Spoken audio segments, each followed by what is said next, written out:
Shalom anak-anak, selamat datang di pembelajaran pendidikan agama Kristen. Nah, pada kesempatan ini kita akan belajar tentang makna gereja bagiku. Adapun tujuan pembelajaran ini adalah satu, menjelaskan hakikat gereja, yang kedua menjelaskan tujuan gereja, dan yang ketiga mendiskusikan peranan gereja pada masa kini. Hakikat gereja. Gereja dalam bahasa Portugis adalah igreja dan dalam bahasa Yunani adalah eklesia, yang berarti orang-orang yang dipanggil keluar sebagai orang merdeka dari dalam dunia dan ditempatkan ke dalam dunia untuk memberitakan kabar baik bagi dunia.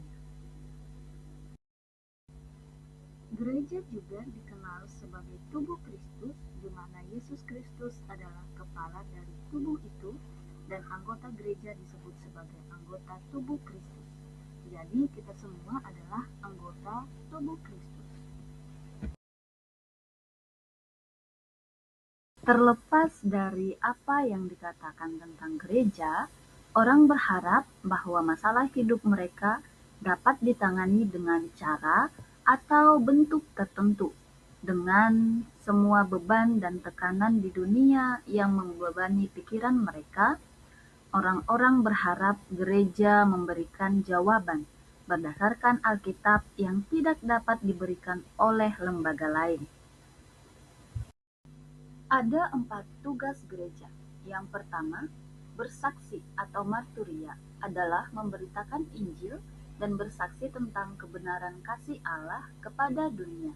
Yang kedua, melayani atau diakonia adalah melayani sesama yang menderita, miskin, dan membutuhkan pertolongan secara nyata.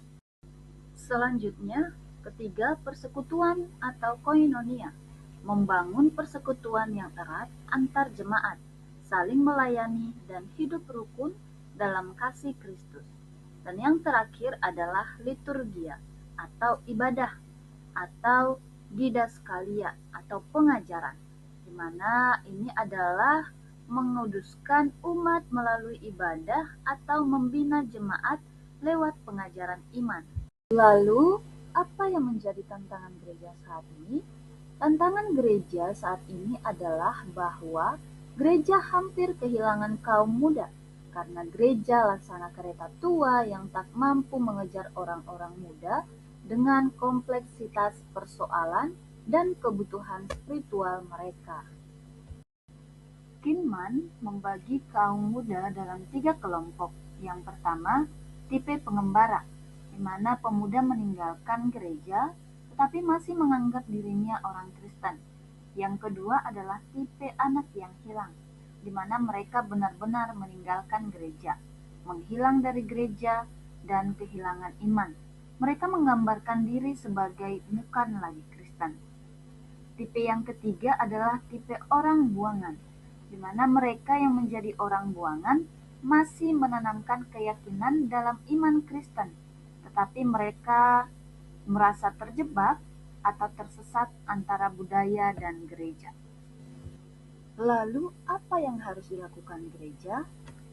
Dalam Injil Lukas 4 ayat 18, Yesus ketika masuk ke rumah ibadah di Kapernaum, ia membaca dari kitab Yesaya, di mana berbunyi bahwasannya Roh Tuhan ada padaku, oleh sebab ia telah mengurapi aku untuk menyampaikan kabar baik kepada orang-orang miskin. Yesus memproklamirkan diri sebagai Sang Pembebas yang memberitakan kabar baik bagi manusia dalam situasi dan kondisi hidup mereka, terutama bagi mereka yang menderita dan tertindas. Sang Kepala Gereja telah menyatakan hakikat fungsi gereja bagi orang percaya dan bagi masyarakat. Maka kesimpulannya, gereja harus terlibat dalam setiap segi kehidupan orang percaya. Dengan memegang teguh misi ini, Kristus memperhatikan kebutuhan orang-orang, menyediakan kebutuhan mereka, kemudian memberitakan Injil Kerajaan Allah. Oleh karena itu, gereja pada masa kini harus harus memenuhi kewajibannya bagi orang percaya, terutama mereka yang membutuhkan pertolongan. Demikian pembelajaran hari ini. Tuhan Yesus memberkati dan Shalom.